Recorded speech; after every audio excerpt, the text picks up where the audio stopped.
Përshëndetje të dashur ndonës, uroj të gjithë të jeni shëndoshtë e mirë. Ja po fillojmë me mësimin e radhës, ushtrime dhe detyra nga jovarazimet. Ka dite e djeshme kam vërejt disa anomali në zgjidhjen e detyrave të juaja, prandaj të gjitha ato anomali që i kam zgjedhur do t'i bisedojmë duke i zgjedhur disa barazime vijuese. Shembulli i parë të zgjidhet jovarazimi. 3 plus 4x më e vogël se 7x plus 4. E dim edhe nga barazimet se mund t'i bartim antarët e panjohur nga njëra anë dhe antarët e njohur nga ana tjetra, përgjithsisht numrat. Dhe këtu do të kemi si vijon 4x minus 7x më e vogël se 4 minus 3.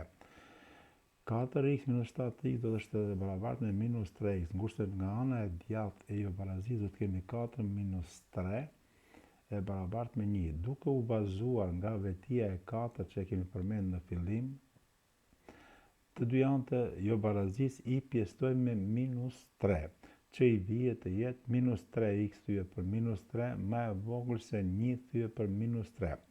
Në rastin konkret në qysh këtu mund ta ndryshojmë kajen e jobarazisë, por po e lëm ja për një hap më tutje.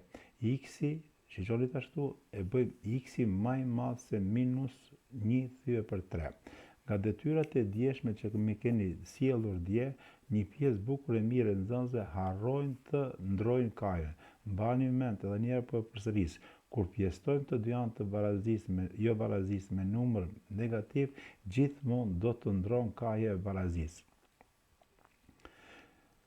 Po që se zgjidhjen e paraqesim në bosh numerik, atëherë zgjidhja do duket ja kësaj.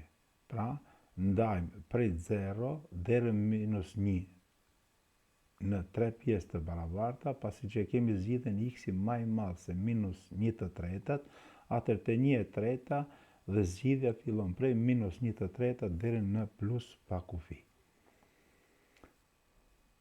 Shembulli tjetër, po që si kemi detyra me klapë, si do i zgjedhim këto jobarazi? Për shembull, ja, detyra 2 herë 3x plus 1, mbyllim klapën minus 1, më e vogël ose barabartë se minus, hapim klapën 7 minus 8x. Veprimi është i njëjtë sikurse te barazit. Së pari lirohemi prej klapave, që i bie të jetë 2 herë 3x e barabartë me 6x plus 2 herë 1, 2, mbarojmë punën me klapa, minus 1, më e vogël se tash minusi që është para klapës, në rastin konkret u handron shenjën antarëve brenda në klapë. Do të kemi minus 7 plus 8x, sepse minus me minus na jep plus 8x. Tash çka bëjmë? Hapi tjetër i përsjellim të njohurat me një anë, të panjohurat me një anë, që i bie 6x plus 8x kur do del në anën tjetër, minus 8x më e vogël se minus 7 plus 2 që kur del në anën tjetër bëhet minus 2 dhe minus 1 që kur del në anën tjetër bëhet plus 1. Këtu duhet të cek diçka shumë interesante. Disa nxënës çka kanë bërë? Kanë marrë 6x-in e kanë hudhur në anën e djathtë, që i bie shumë mirë të hiqet minusi. Edhe ajo do të shohim në disa raste tjera.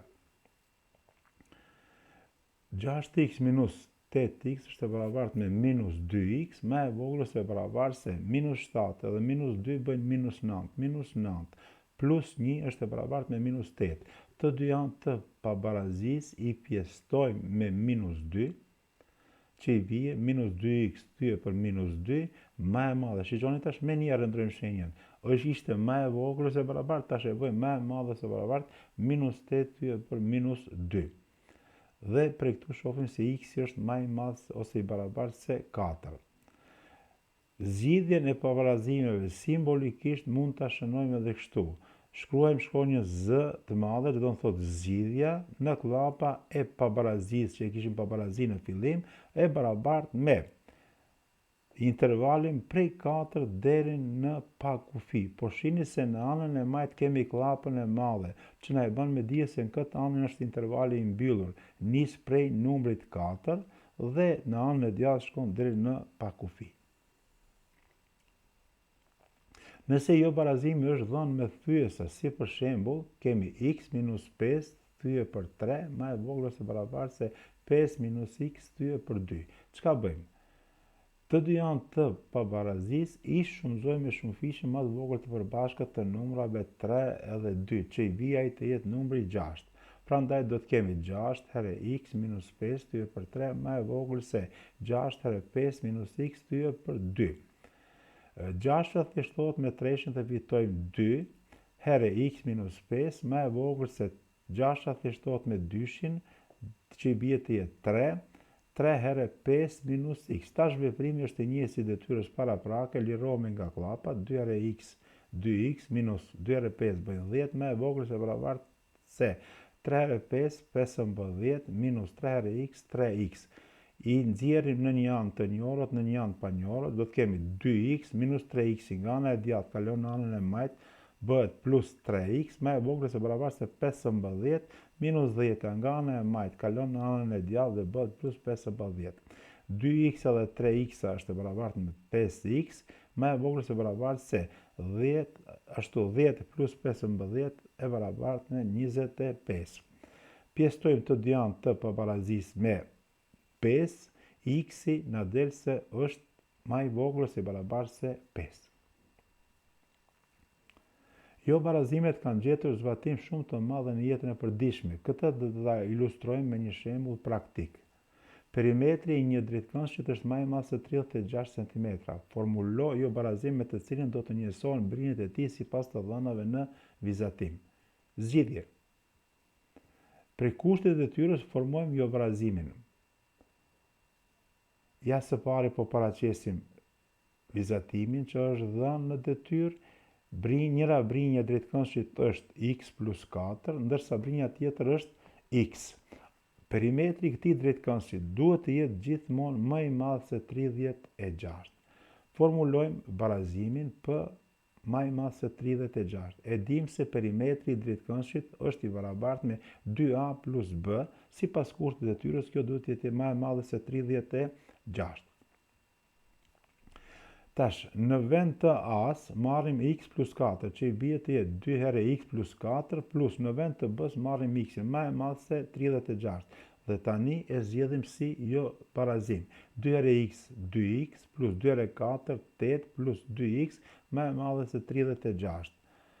2x edhe 2x bëjnë 4x, më e madhe se 36 plus 8 kur del në anën tjetër, në anën e djathtë bëhet minus 8.